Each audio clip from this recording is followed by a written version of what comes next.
아이들 천식의 경우에는 뭐 약이 없다, 고치기 힘들다라고 말씀하시는 반면에 크면서 저절로 낫기도 한다라고 말하거든요. 어떤 게 맞는 말인가요?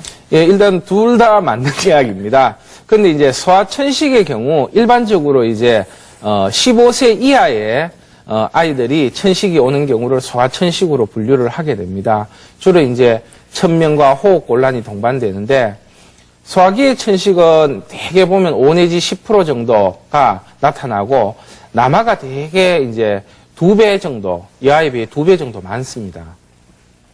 주로 이제 천식의 경우는 이제 3, 4세 전후로 해가지고 약간씩 덜해지기 시작하고 사춘기 지나면서 거의 이제 회복되게 됩니다.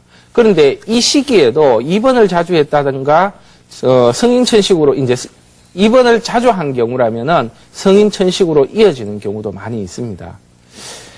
이렇게 이제 소아천식이 증가하는 원인으로는 크게 이제 환경 오염이 가장 크다고 보여집니다. 그리고 이제 주거 환경의 변화, 주로 이제 아파트 생활을 한다면은 먼지가 흡수된다든가 먼지가 어디 갈 데가 없기 때문에 호흡기를 통해서 많이 들어오게 됩니다.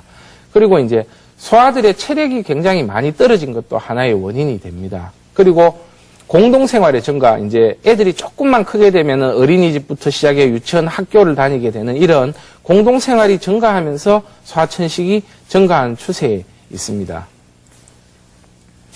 이제 소아천식을 보게 되면은 크게 이제 기관지 천식과 천식성 기관지염이다라는 이 두 가지로 크게 나누게 됩니다. 그런데 기관지 천식의 경우 이제 발작성 호흡과 심한 천명, 우리가 말하는 천식에 해당하게 됩니다. 그리고 이제 천식성 기관지염이라는 것은 기관지염에 걸려서 기침이 계속 나다가 이게 이제 자극을 받아서 천식의 증상까지 진행되는 경우를 말하는데 주로 이 두 가지 중에서 소아천식의 경우 이제 천식성 기관지염이 확연하게 더 많습니다. 그러니까 본래 천식보다는 기관지염에 걸려서 기침이나 천명이 생기면서 호흡곤란이 동반되는 천식으로 진행되는 경우가 굉장히 많습니다. 이렇게 이제 천식을 방치하게 되면은 이제 좀 문제가 생길 수 있는데요. 소아천식의 경우는 성장하면서 대략 한 50에서 60% 정도가 자연 치유가 된다고 그렇게 알려지고 있는데 최근에 와서는 이런 자연 치유율이 계속 떨어지고 있는 추세에 있습니다. 가볍게 뭐 발작이 일어난다든가 이런 경우 그때그때 치료하면은 괜찮지만 그게 아니라 이제 천식의 증상이 점점 심해지고 천식의 증상을 조절할 수 없는 그런 난치성 천식이 되는 경우라면은 이런 경우는 이제 성인이 됐어도 천식이 낫지 않고 계속 애를 먹게 됩니다.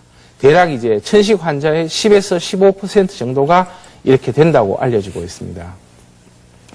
천식을 이제 오래 방치하게 되면은 기관지 점막에 상처가 생기고 이 상처가 흉터가 되면서 기관지 변형이 일어나게 됩니다.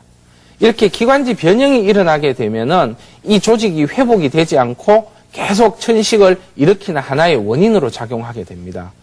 그래서 이제 천식의 증상이 나타나지 않더라도 실제 안을 들여다보면은 기관지 점막의 염증 반응들은 계속 진행될 수 있기 때문에 이런 상태가 계속 진행되어 버리고 나면은 시간이 지나도 기관지 자체가 다시 회복될 수 없는 상황이 될 수 있기 때문에 증상이 없어지더라도 항상 검사를 해서 깨끗한지를 확인해야 될 필요가 있습니다.